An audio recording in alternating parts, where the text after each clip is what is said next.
Doctor Srivarma's wellness அனைத்து நோய்களுக்குமான ஆயுர்வேத மருத்துவம் தமிழகம் எங்கும். For appointments 99424441 and 99421166. அதாவது வக்ஃப் திருத்த சட்டம் 2025 தொடர்பாக இன்றைய செய்தியாளர் சந்திப்பு. அதாவது இன்னைக்கு அந்த ஹியரிங் சம்பந்தமா இன்னைக்கு உச்சநீதிமன்றத்தில் வந்தது. அது தொடர்பாக நடந்த ஆர்கியூமெண்ட் சம்பந்தமாகவும் தான் எல்லாருக்கும் தெரியும். ஸோ இந்த சட்டம் இந்த ஆண்டு கொண்டு வரப்பட்டுச்சு, ஒன்றிய அரசால் கொண்டு வரப்பட்ட சட்டம். ஸோ உங்க எல்லாருக்கும் தெரியும் தமிழக வெற்றி கழகம் சார்பாக ஒரே கட்சி, அதாவது தமிழகம் முழுவதும் இதை எதிர்த்து ஆர்ப்பாட்டமும் போராட்டமும் நடைபெற்றது. அதைத் தொடர்ந்து எங்களுடைய தலைவரின் உத்தரவின் பேரில் உச்சநீதிமன்றத்தில் தமிழக வெற்றி கழகம் சார்பாக வழக்கு தொடுக்கப்பட்டது. ஸோ வழக்கு தொடர்ந்த அன்று எல்லாருக்கும் தெரியும், அதாவது பல அமைப்புகள் வழக்கு தொடர்ந்திருந்தாலும் உச்சநீதிமன்ற தலைமை நீதிபதி, அன்றைய தலைமை நீதிபதி அவர்கள் எல்லா வழக்கையும் கம்பைன் பண்ணி ஒரே வழக்காக மாற்றி அன்று மூத்த வழக்கறிஞர்கள் ஒரு 5 பேரை மட்டும் அன்றைக்கு பேச அனுமதித்தார். அதில் எங்கள் சார்பாக ஆஜரான மூத்த வழக்கறிஞர் திரு அபிஷேக் மனு சிங்வி அவர்களும் ஆஜராகி, எங்கள் தரப்பு தமிழக வெற்றி கழகம் சார்பாக எங்களுடைய தலைவரின் சார்பாக ஆஜரான மூத்த வழக்கறிஞர் அவர்கள் எங்கள் தரப்பு வாதத்தையும் அன்று எடுத்து வைத்தார். ஸோ அதைத் தொடர்ந்து சில தினங்களில் அந்த வாதத்தின் அடிப்படையில் உச்சநீதிமன்றம் 3 இடைக்கால உத்தரவுகளை பிறப்பித்தாங்க. அதெல்லாம் தெரியும். அதாவது வக்ஃப் சொத்துக்கள் சம்பந்தமாக எந்த நடவடிக்கையும் எடுக்கக்கூடாது முதலாவதாக. அடுத்ததா பாத்தீங்கன்னா, மாவட்ட ஆட்சியர் தான் வக்ஃபுக்கு ஒரு அப்பீல் கமிட்டியில அவர் தான் இறுதி முடிவை எடுப்பான்ற அந்த திருத்தத்திலிருந்தும் அதுலயும் எந்த முடிவையும் எடுக்கக்கூடாதுன்னு. அடுத்து வக்ஃப் கவுன்சில் அப்புறம் வக்ஃப் போர்டு இது ரெண்டுலையும் யாரும் புது உறுப்பினர்களை சேர்க்கக்கூடாது என்ற 3 இடைக்கால உத்தரவையும் உச்சநீதிமன்றம் பிறப்பித்தது. சோ அது தொடர்பாக கடந்த வாரம் மத்திய அரசு ஒன்றிய அரசு சார்பாக ஒரு கவுண்டர் பெட்டிஷன் ஃபைல் பண்ணியிருந்தாங்க. சோ அதற்கு நாங்களும், அதாவது ரீஜாயிண்டர் பெட்டிஷனாக கவுண்டருக்கு கவுண்டர் தமிழக வெற்றி கழகம் சார்பாக சில தினங்களுக்கு 2 நாட்களுக்கு முன்பாக பதிவு செய்யப்பட்டது. அதையும் ஏற்றுக்கொண்ட நீதிபதி இதுவரைக்கும் கவுண்டர் பெட்டிஷன், அதாவது மத்திய அரசு ஒன்றிய அரசு போட்ட கவுண்டர் பெட்டிஷனுக்கு கவுண்டரா ஒரு 6 to 7 பேர் மட்டும்தான் ஃபைல் பண்ணிருக்காங்க, தமிழகம் வெற்றி கழகம் சேர்த்து.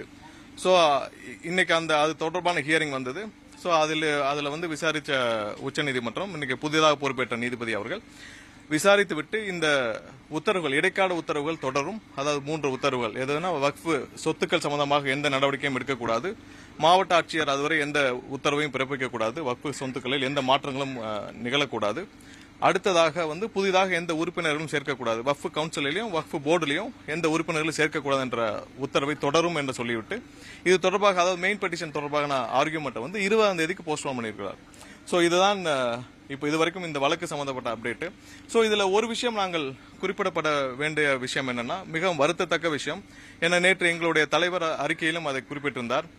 அதாவது திமுக ஒரு கட்சியாக இதை தமிழகத்தில் வேடிக்கை பார்த்து கொண்டிருக்கிறார்கள். சரி, கட்சி வேடிக்கை பார்க்கிறது சரிதான், ஏன்னா அவங்களுடைய உள்ள என்ன பிரச்சனை இருக்கும், இல்ல திமுக உள்ள அவங்களுக்கு வக்ஃப் சொத்துக்கள் மீது என்ன ஆர்வம்னு தெரியல. அடுத்ததாக ஒரு மாநில அரசு, தமிழக அரசு இதுவரை இதில் ஒரு துரும்பை கூட கிள்ளி போடவில்லை. சரி, அவர்கள் அதிகபட்சம் செஞ்சது என்னன்னா, சட்டசபையில ஒரு தீர்மானம் நிறைவேற்றினார்கள். சோ தீர்மானம் நிறைவேற்றி என்ன பண்ணாங்க, தீர்மானம் நிறைவேற்றி வீட்டுல பூட்டி வச்சுக்கிறதுக்காக ஒரு தீர்மானம் நிறைவேற்ற வேண்டும்.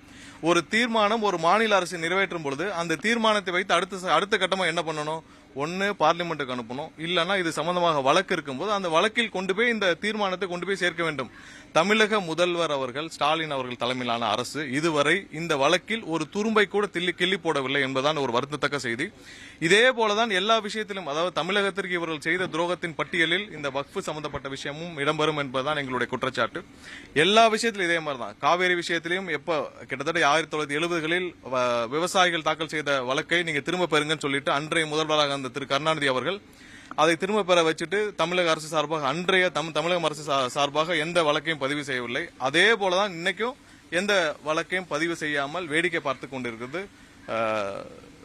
தமிழக அரசு. சோ இதுதான் எங்களுடைய முக்கியமான குற்றச்சாட்டு. இனியும் காலம் தாழ்த்தாமல், இதுல எந்த வித ஈகோவும் பார்க்காமல், உங்களுடைய அனைத்து வித இதையும் தள்ளி வச்சுட்டு உள்ள வேற ஏதாவது உங்களுக்கு ஹிடன் அஜெண்டா இருக்கா என்னன்னு தெரியல, வக்ஃப் சொத்துக்களை இது நிறைய ஆக்கிரமிப்பு செஞ்சிருக்காங்கன்னு சொல்லி நிறைய குற்றச்சாட்டுகள் பல அமைப்புகள் வச்சிருக்காங்க. அது தொடர்பாக இந்த 4 வருஷத்துல திமுக அரசு எந்த நடவடிக்கை எடுத்ததா தெரியவில்லை.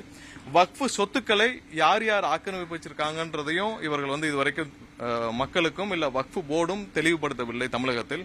சோ இதையெல்லாம் மாநில அரசு ஏன் வேடிக்கை பார்த்து கொண்டிருக்கிறது, ஏன் இதுவரை உச்சநீதிமன்றத்தில் எந்த வழக்கும் தொடுக்கப்படவில்லை, தீர்மானம் நிறைவேற்றியதோட இது எப்படி சரியா இருக்கும்? ஒரு தீர்மானம் ஒரு மாநில அரசு நிறைவேற்றி அதை வீட்டில் பூட்டி வச்சுக்கிட்டா அது எப்படி சரியா இருக்கும்?